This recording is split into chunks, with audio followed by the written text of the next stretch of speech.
Hello guys and welcome to another MK Mobile video. Guys, not long ago I released my top 10 GOATs episode and now it is time for the diamonds to step in.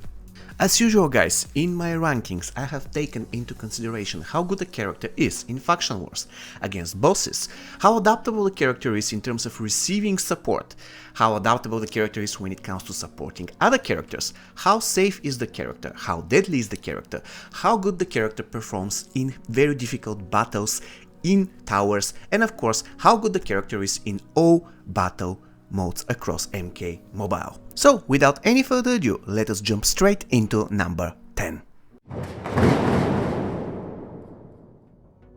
Coming in at number 10 guys is Circle of Shadow Liu Kang, or as previously known, Dark Emperor Liu Kang. Now there are two reasons why he is not ranked any higher on our list, and the first one is the Ice Bomb. The thing is, this accessory is designed to counter Circle of Shadow Liu Kang. Basically you are frozen for the entire duration of the stun of your passive, which kind of makes 1/3 of your passive useless. Every time when I play Mortal Kombat Mobile guys, I always give Ice Bomb to my starter because I can guarantee that I'm going to shut down the enemy Circle of Shadow Liu Kang. So this is the first reason why he ranks at number 10, and the second reason is that while it is true that he's amazing in faction wars, his passive is not really that great outside of faction wars, for example in towers, even though he can be still useful thanks to the fact that he has pretty useful debuff on Special 1, still he is not the same killing machine outside of the faction wars, and this is the reason why he ranks at number 10.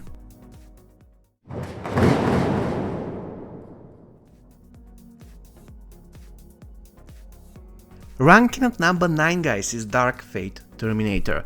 There is one word that describes him the best, and it is safe. The Terminator is extremely safe, and on top of that he is the best counter to any X-ray team in the world. You cannot do X-ray to him, you cannot do Fatal Blow to him. Hell, he can even counter special attacks that have crushing blows. For example, he can counter Sub-Zero Special 2, MK Sub-Zero of course. He can counter Scorpion Special 1, and so on and so on. The only problem the Terminator has is that you cannot really tag him out while he's in his endoskeleton form, and unfortunately while he is in this endoskeleton form he is extremely boring to play.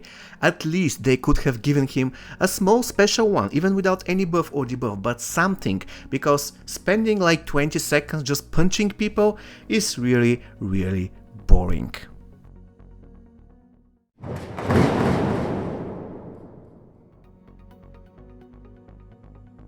Coming in at number 8 is Injustice to Raiden. Now, Injustice to Raiden is close to a perfect character. He has probably the best basic attacks in the game. He doesn't require block breakers. He can just unleash the hell on any single enemy he faces. And on top of that, he has two completely unblockable special attacks. Moreover, just the fact that you have weak point attacks with Injustice to Raiden in your team guarantees that nobody can ever tag out. You can snare the enemies and kill them one by one. And the only reason why Injustice to Raiden doesn't rank any higher on the list is because he is an Elder God. Now this is not a bad thing.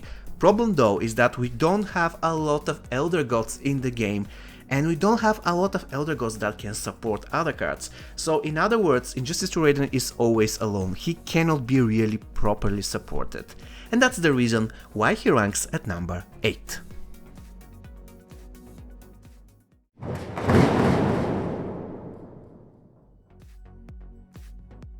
And coming in at number 7 guys is Black Dragon Cabal.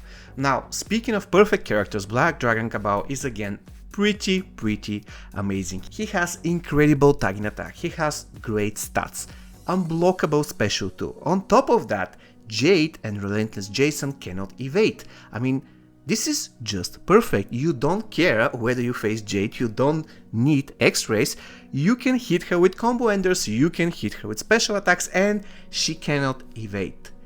Ever. And on top of that, Black Dragon Cabal is the third character in the game, one of the 3 characters actually in the game who has brutality, excluding Shao Kahn. and he is an outward character. That means that he can be useful even outside of a Black Dragon team, because there are so many great outward characters that can support him. This is the reason why he ranks at number 7.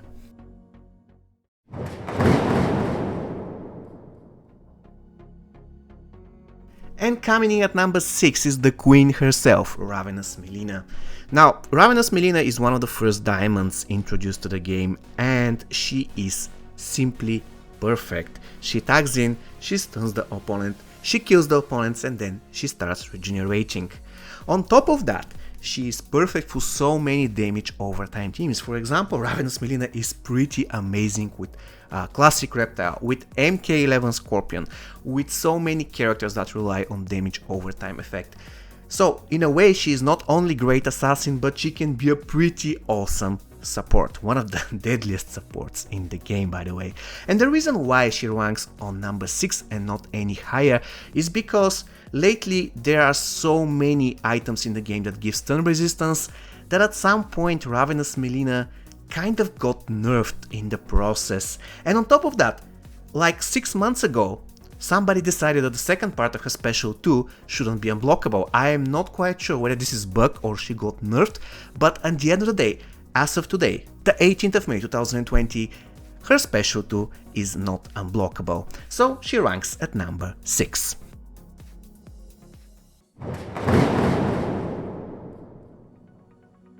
Ranking at number 5 is the one and only Hellspawn Scorpion.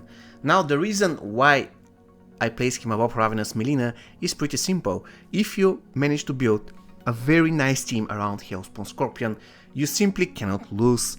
Basically, this means that you can spam X-rays all the time, especially if you team him with Classic Lucane. To be honest, this combination, Classic Lucane and Hellspawn Scorpion, in my opinion, is the strongest combination in the game. Nothing can ever stop you. You start with X-ray, every time when you tag in and out, you're basically crippling the opponent, you have power all the time, you are simply invincible. So Hellspawn Scorpion definitely deserves his place at number 5.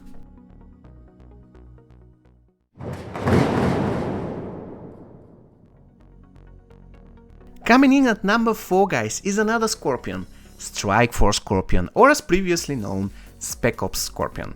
Now, some of you will probably say that Hellspawn Scorpion is better, but in my opinion, Strikeforce Scorpion has an edge because of one simple reason. He can be useful in any team in MK Mobile. You put him in any team and he will add value to it. And at the same time, Hellspawn Scorpion doesn't do that. He is perfect in martial artist teams, but outside of martial artist teams, he cannot really support, let's say, Netherrealm, he cannot support Spec Ops, he cannot support Outworlds, while Spec Ops Scorpion can do that.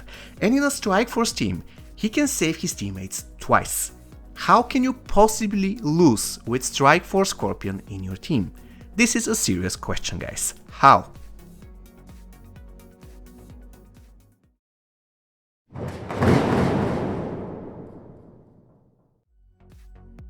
And coming in at number 3 is a fan favorite, probably the character that almost all of you love, guys. Yes, I'm talking about MK11 Scorpion. Now, some of you are probably asking, okay, but why he is not at number 1? Now, when it comes to MK11 Scorpion, guys, I have a very unpopular opinion. First, I'm going to start with the positives, and the positives are, he is probably the best fighter in the game if given Block Breaker. He can lock the enemies in his basic attack special 1 cripple combo, and he can do that forever. This is the reason why people could finish Battle 194, the infamous Battle 194 in the Linkway Tower, using Fusion 1 Scorpion, because he's pretty great at this. And another thing, believe me or not, MK11 Scorpion is pretty amazing in damage over time teams. He is absolutely great with Ravenous Melina. They are meant to be together in a team. If you don't trust me, just pair them up and you can see what's happening. It is simply hilarious. Now, the only reason why MK11 Scorpion doesn't rank 2nd or 1st is because he is not that great when it comes to supporting other characters. In other words, if you put him out of an MK11 team, he can only be supported by other martial artists or other characters that give bonuses to anybody, but he cannot support anything. His only strength outside of an MK11 team in terms of supporting power is that he sets the enemies on fire in the beginning of the match and every time when he tags in, which is pretty amazing, but there are characters that can support your team much better. So this is the only reason why MK11 Scorpion couldn't make it any higher on the list.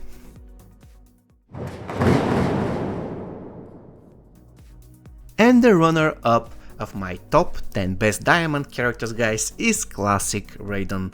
Now, Classic Raiden has close to perfect passive. Every time when he tags in, he removes 40% of the health and 60% of the current power of the enemy. On top of that, he is perfect fighter. He can be safe without block breaking gear. He has 2 unblockable special attacks. Even though he doesn't have the perfect debuffs and buffs, they are still useful. And on top of that, he can join all classes except for Netherrealm. That means that you can easily support him. He can be supported basically by any class except for Netherrealm, which is not a big deal because there are not that many great Netherrealm supporters in the first place. So the bottom line is, Classic Raiden is an incredibly versatile character who can be great in faction wars, against bosses, in battle mode, in towers, everywhere.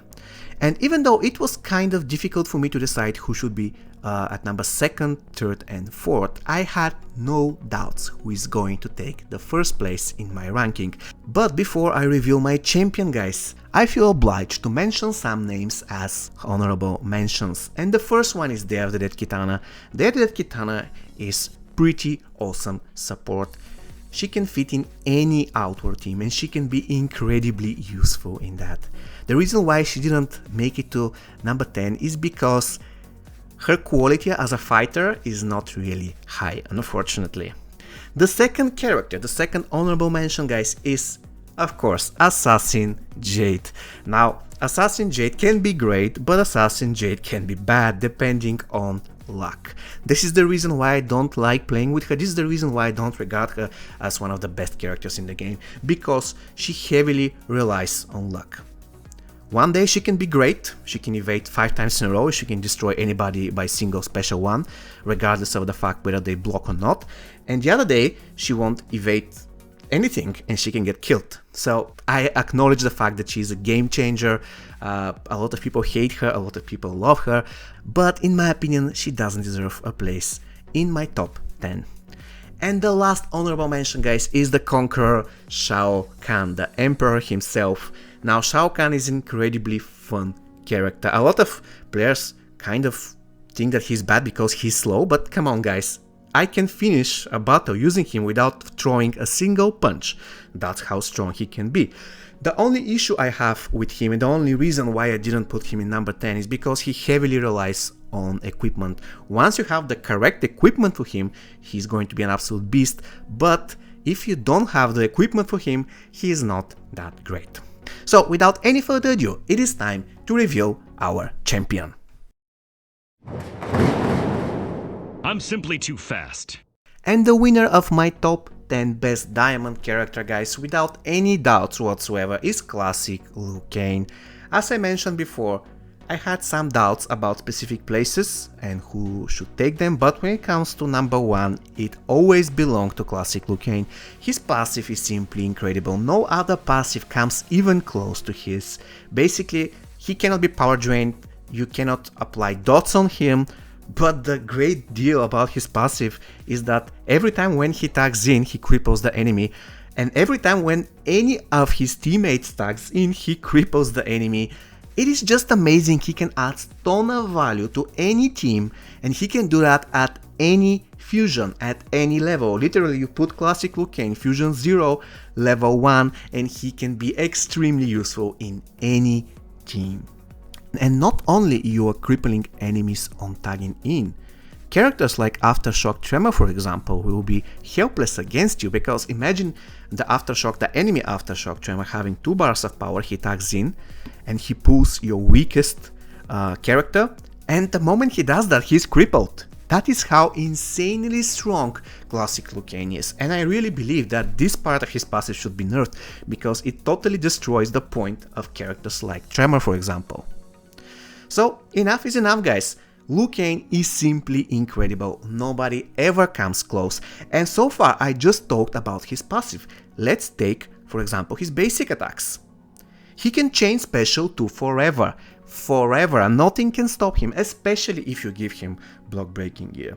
I can keep my enemies stun locked for ages, because his basic attacks are great, and on top of that he has incredibly good buffs and debuffs on his special attack. All we know, he is just a perfect character, the best character in the game by far, and nobody else comes even close. Okay guys, I really hope you enjoyed this video. Do you agree with my list?